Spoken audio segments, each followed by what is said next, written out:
बिस्मिल्लाहिर्रहमानिर्रहीम। प्यारे बच्चों, वैसे तो चीटिंग करना बहुत बुरी बात है, लेकिन आज हम टेबल की चीटिंग करेंगे।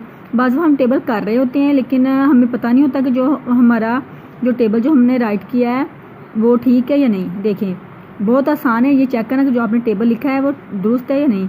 2 है, 2 में 2 और ऐड करें तो 4 बन गया। 4 में 2 और ऐड किया 6 है, 6 में 4 और ऐड किया तो 8, 8 में 4 और प्लस किया यानी 10, 10 में 2 और ऐड किया 12, 12 में 2 और ऐड किया यानी कि 2 और जमा किया 1, 4, 14, 2 और जमा किया हमने 1, 6, 16, 2 में 1, 6, 16 में 2 और ऐड किया यानी कि 2 और जमा किया तो 1, 8, 18, फिर 2 और जमा किया तो 20। इस तरह आप अपना टेबल चेक कर सकते हैं प्यारे बच्चों कि आपने जो टेबल आप अपना पेपर्स में राइट किया है वो दुरुस्त है या नहीं। इससे आप अच्छे नंबर हासिल कर सकते हैं।